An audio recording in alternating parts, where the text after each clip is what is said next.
షర్మిల గారు కూడా చంద్రబాబు నాయుడు రాసిన స్క్రిప్టే చదువుతున్నారని కూడా వ్యాఖ్యలు వస్తున్నారు. ఇదే ఇక్కడ చదువుతుందిగా విజయవాడలో ఇప్పుడు బందర్ రోడ్లో ఆయన స్క్రిప్టేగా. ఆయన కాంగ్రెస్ పార్టీ జగన్కు వెనుపోటు పొడిచింది, వాళ్ళ నాన్నకు వెనుపోటు పొడిచింది, ప్రత్యేక హోదా ఇస్తానని ఈ కొండ వెనుపోటు పొడిచింది. కాంగ్రెస్ పార్టీకి ఆంధ్ర ప్రజలు ఉపయోగపడ్డారు కానీ కాంగ్రెస్ పార్టీ ఎప్పుడు అసలు ఆంధ్రాకు ఉపయోగపడలా. విభజన చట్టంలో ఉన్నాయి ఒక్కటి కూడా నెరవేర్చుకోకుండా ఇప్పుడు నేను కాంగ్రెస్ పార్టీ ఇన్ఛార్జిని అయ్యానని చెప్పి జగన్ మీద ఇరుసుకుపడినా జనంలో పిచ్చోళ్ళు కాదు. యాత్రలో వ్యాఖ్యలు చేస్తున్నారు, అసలు ఆంధ్రప్రదేశ్లో అభివృద్ధి అనేది కనిపించట్లేదు అని కూడా. 2014 నుంచి 2019 వరకు బాగా జరిగిందంట అభివృద్ధి. లేకపోతే అంతకుముందు ఏమైనా కాంగ్రెస్ వాళ్ళు ఏమైనా విభజన చట్టంలో సపరేట్గా చేసామన్నా అభివృద్ధి ఏమైనా చేశారా? లేకపోతే ఆ ఫండింగ్ ఏమైనా ఇచ్చారా? ఏమీ లేదుగా, ఏమీ లేదు. 2014 నుంచి ఎప్పుడో వైఎస్ రాజశేఖర రెడ్డి ముఖ్యమంత్రి ఉన్నప్పుడు వేసారు రోడ్డు, ఆ రోడ్డులోనే వెళ్తున్నారు రాజధానికి, అట్లాగే వస్తున్నారు. కనీసం రోడ్డు లేనిది డెవలప్మెంట్ అంటే ఏం చేసింది మరి కాంగ్రెస్ పార్టీకి? ఆమె అడగాలుగా సీపు తీసుకునేటప్పుడు, పీసీసీ పదవి తీసుకునేటప్పుడు. మరి విభజన చట్టంలో అప్పుడు ఏం చేయలేకపోయారు కాంగ్రెస్ వాళ్ళు, ఏం చేయలేదు కదా. ఇప్పుడు ఎట్లా వెళ్తాం ముందుగానే. ఇక ఆ విషయం మరి తెలియదు కదా, అది వాళ్ళ ఇష్టం. జనసేన, టీడీపీ, కాంగ్రెసు, బీజేపీ కలిసి వచ్చిన ముందు వాళ్ళే ముందు చించేసిన ఇస్తరులాగా అయిపోద్ది, కుక్కలు చించిన ఇస్తరులాగా. ఏమీ అవ్వదు, అసలు ఏమీ అవ్వదు. ఇప్పుడు జనాలు ఆల్రెడీ ఇక్కడ 10 మంది ఉన్నారు, 10 మందిలో 7 వాళ్ళతో పెట్టుకుని వీళ్ళతో పెట్టుకుని ఎందుకులే, ఆ ఓటు వేసేది జగన్కి అయితే పథకాలు అట్లాగే కంటిన్యూ అవుతాయని నిర్ణయించుకున్నారు, డిసైడ్ అయిపోయారు. దాంట్లో సమస్య లేదు. ప్రత్యేక హోదా తీసుకురాలేదని కూడా వ్యాఖ్యలు. ప్రత్యేక హోదా ఎవడిస్తాడమ్మా? ఆ కాంగ్రెస్ ఏమో పెట్టలేదు ఆ రోజున చట్టంలో. వీడేమో మాయగాడు, వీడు మోడీ గాడు పెద్ద మాయగాడు, అర్థమైందా? వాడేమో చేస్తాడు. వైసీపీ ప్రభుత్వం బీజేపీకి తొత్తులాగా ఉందని కూడా వ్యాఖ్యలు చేస్తున్నారు కదా. వైసీపీ ప్రభుత్వం బీజేపీతో పొత్తా? వ్యాఖ్యలు చేశారు షర్మిల.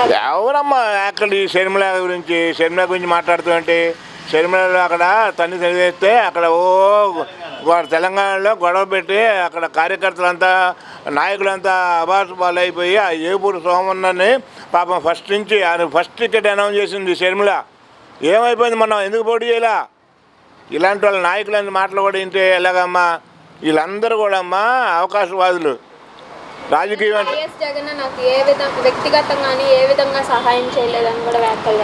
వ్యక్తిగతంగా నువ్వెవరు అమ్మా? జగన్ నువ్వు చెల్లెలివి, నీ ఆస్తులు నీకు ఇవ్వలేదా? అంత జగన్ రెడ్డి అంటది, జగన్ గారు కూడా అంటది. మనిషికి అహం పెరిగితే ఎలా ఉంటుందో తెలుసుగా నీకు? కన్ను మిన్ను కనపట్ల షర్మిలకి. ఇక్కడ ఏదో ఆంధ్రప్రదేశ్లో ఏదో ఇక్కడ ఏమో చేద్దామని వచ్చింది, 4 రోజులు ఇలా మాట్లాడితే వెనకాల పడతారు జనాలు, ఆడవాళ్ళు కొడతారు చెప్పులు తీసుకొని అనుకుంటుందేమో. షర్మిల అంటే ఏంటి అనుకున్నావు? ఇక్కడ నువ్వు రాజశేఖర రెడ్డి కూతురుగా జగన్కు చెల్లిగా ఉన్నప్పుడే నీకు విలువ. ఏమాత్రం ఆ కుటుంబంలో మురుసుపల్లి షర్మిల, అనిల్, మీరు ఎక్కడ ఉన్నారో జాగ్రత్తగా ఉండండి, మీ పద్ధతి ప్రకారం మీరు పోటీ. అంతేగాని జగన్ మీద మాట అంటే మాత్రం ఇక్కడ ఉన్న ఆంధ్రప్రదేశ్లో ఉన్న ప్రజలు ఎవ్వరు కూడా ఒప్పుకోరు. కబడ్దారు మీకు చెప్తున్నా ముందే, అర్థమైందా? మీరు ఏదో క్రిస్టియన్లు క్రైస్తవులు మార్చాలనుకుంటున్నారేమో. మీరు ఆ క్రైస్తవులు, నువ్వు ఆ క్రైస్తవులు, నువ్వు ఒక రెడ్డికి పుట్టావు, రెడ్డివి నువ్వు. వాళ్ళు ఒక బేపనాడు, ఆ బేపన ఆయన. వాళ్ళు క్రైస్తవులు అంటే మేము ఉన్న వాళ్ళు అంతా దళితులు అంతా క్రైస్తవులు ఏమన్నా ఇదైపోతారు అనుకుంటున్నారు మీరు? దళితులు క్రైస్తవులుగా ఉన్న వాళ్ళంతా కూడా మారిపోతారు మీ మాట వింటారనుకున్నావా? ఏమ్మా మీరు అవకాశవాదం కోసం వచ్చేసి నేను అడ్డం పెట్టుకున్నారు అంతే. అంతేగాని మీరేదో క్రైస్తవులను చీల్దాము, క్రైస్తవులు ఓటు వేయకుండా చేద్దామంటే అంతే. గ్యారెంటీగా చంద్రబాబు నాయుడు వెనకాల ఉన్నాడు. చంద్రబాబు నాయుడు వెనకాల ఉండేసి ఈ పవన్ కళ్యాణ్ వల్ల కూడా ఏం అవ్వట్లేదు. ఈ షర్మిల వదిలితే ఎలా ఉంటుంది జగన్మోహన్ రెడ్డికి అనేసి వాళ్ళ కుటుంబంలో చిచ్చు పెట్టడానికి ఆ ప్రయత్నాన్ని వీళ్ళు వెనకాల ఎవరెవరు ఉన్నారంటే అమ్మా వీళ్ళు వెనకాల రామోజీరావు గారు ఆడు రాధాకృష్ణ గారు వీళ్ళందరూ కూర్చొని వీళ్ళందరూ ప్లాన్ చేసి, అర్థమైందా, ఈ ఎర్ర చంద్రబాబు గారు అక్కడ పోటీ చేయకుండా అక్కడ ఆ శిష్యుని రేవంత్ రెడ్డి గారిని అక్కడ బ్లాక్ మెయిల్ వాడిని గెలిపించి అక్కడ గెలిపించి అక్కడి నుంచి ఆ ఫండ్ తీసుకొచ్చేసి రేపు ఇక్కడ అక్కడ ఇంకేముండదు. వాళ్ళ పథకాలు ఎవరు, అక్కడ గుడ్డు ఎవరు, వాగ్దానాలు గిగ్దానాలు ఏముండవు. అక్కడ ఫండ్ అంతా ఈ ఎలక్షన్కి ఇస్తారు, ఈ ఆంధ్రప్రదేశ్లో తగలేస్తారు. వాడు రాడు వీడు రాడు ఎవడు ఉండడుగా మొత్తం పోతారు. ఇవాళ ఏంటమ్మా నువ్వు అన్ని ఇచ్చేస్తావా ఏంటి? నీ వల్ల ఏమైంది? జగన్ అడ్డుకోవాలనుకున్న సోనియా గాంధీతోనే షర్మిల గారు పొత్తు కలుపుతున్నారు. దాన్ని ఏ విధంగా చూడాలి? అది షర్మిల గారు చేసేది కూడా చాలా తప్పు. ఆమె చేసేది ఎందుకంటే నువ్వు ఎంతకాలం నువ్వు ఫస్ట్ మన వైఎస్ఆర్సీపీ పార్టీ పెట్టినప్పుడు అన్న కోసం నువ్వు ఎంత శ్రమ పడ్డావో, ఇవాళ తల్లిని అన్నని అందరినీ పరువు తీసింది అయిపోయింది.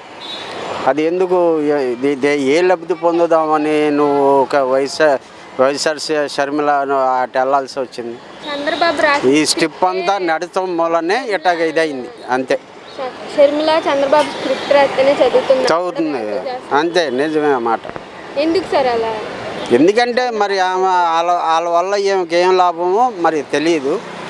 జగన్ గారిని కొట్టింది ఎవరు, నేను చెప్తున్నాను, మూతి మీద మీసం ఉన్నాడు ఎవడు జగన్ గారిని కొట్టలేడు. రేపు కన్ఫామ్గా రాజ్యసభ కానీ అసెంబ్లీ కానీ దిగ్విజయంగా ఏది ఉన్నా సరే వైఎస్ఆర్సీపీ. ఎందుకు సార్ ఎన్ని పొత్తులు కనపడుతున్నాయి రాజకీయ? ఏది ఇప్పుడు ఏది ఉన్నా సరే ఆయనకి ఇది ఆయనకుంది. ఎందుకంటే జగన్మోహన్ రెడ్డి అతను కాంగ్రెస్ పార్టీతో ఈ ఓదార్పు కోసం వెళ్తూ నాన్న చనిపోయినాక ఈ కాంగ్రెస్ పార్టీ ఉధృతమైన దాడి చేసింది ఆయన మీద, జైల్లో పెట్టింది.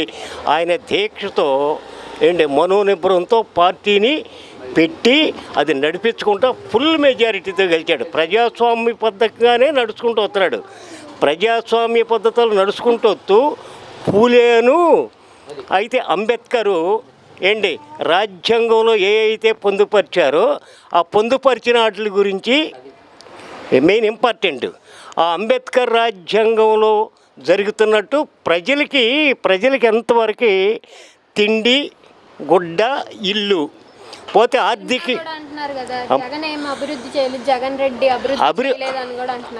అభివృద్ధి అంటే ఏంటమ్మా? అభివృద్ధి అంటే ఫ్యూడలిజంలో ప్రాచీన కాలంలో ఎస్టీ ఎస్సీ బీసీ మైనారిటీలు ఓసీలు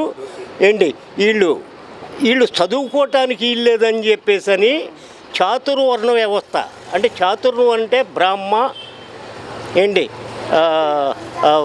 వీళ్ళు కోమిట్లు పోతే రాజులు వైశ్యులు వీళ్ళు ముగ్గురు కలిపి ఆల్రెడీ కులమత భేదాలకు సంబంధించి శూద్రులు చదువుకోవటానికి లేదు, చదువుకుంటే నాలికి కోసేమన్నారు, పెంకుటిళ్ళు ఉండకూడదు, బంగారం పెట్టకూడదు, వీధుల్లో నడవకూడదు, బానిసత్వం సంఖ్యలు ఇచ్చేశారు వాళ్ళు బాగా.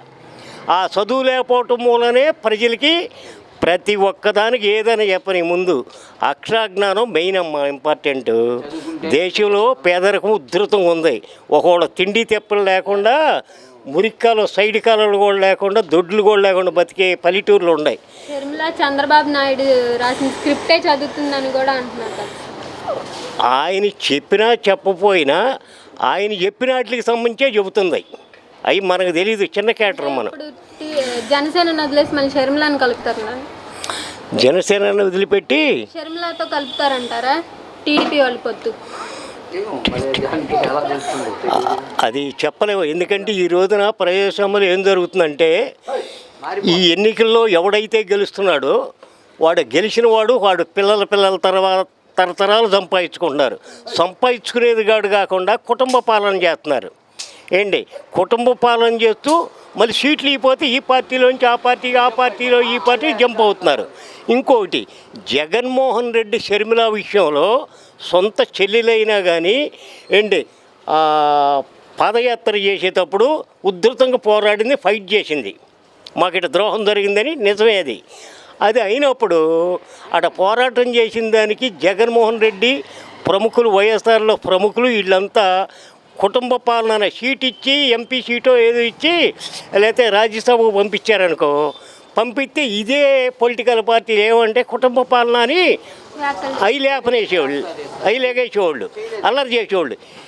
ఈ జగన్మోహన్ రెడ్డి గారు ఎంత తెలియగలవాడంటే చెల్లెల్ని కనుక దీనిలో ఆల్రెడీ ఇన్వాల్వ్ చేస్తే ఏంటి కంపల్సరిగా కూడా కుటుంబ పాలన అని చెప్పి నా మీద ఇరుసుకుపడతారు అని చెప్పేసి అని ఇది చేస్తారు. అదే కుటుంబ పాలన అంటే తెలుగుదేశానికి సంబంధించి ఎవరు బాలకృష్ణ, చంద్రబాబు నాయుడు, ఇంకా లక్ష్మీ పార్వతి, వీళ్ళ కుటుంబంలోనే 5-6 ఉన్నారు. అవి కుటుంబ పాలన అవుతుంది ఉధృతంగా. దాని మీద ఏంటంటే తప్పు చేసినోడు తప్పు చేశాడని ఒప్పుకొని మళ్ళీ మంచి మార్గంలో నడుస్తా పొలిటికల్ పార్టీలు. ఇప్పుడు ఈ రోజున ప్రజల్ని ఎంతవరకు భయభ్రాంతులు చేస్తాం, ఎంతవరకు ఓట్లు ఏ రకంగా దొంగ ఓట్లు వేసుకుని గెలిపించుకుందాం అట్లా. అయితే ప్రభుత్వం మంచి చేస్తున్నా కానీ ఏంటి ఒప్పుకోవట్లా ఇక్కడ. ఏంటి ఈ ప్రభుత్వాన్ని దించేసి రాజ్యాధికారం ఆ సీటు కావాలి. ఆ సీటు ఎందుకు కావాలని అంటున్నారంటే దానిలో విలాసవంత జీవితం ఉంది. ఆడ కుటుంబాలకు కానీ, బంధువులకు కానీ, ఏంటి ఆ కులానికి కానీ మేలు చేసుకోవటానికి వర్గ సమాజంగా తయారైంది.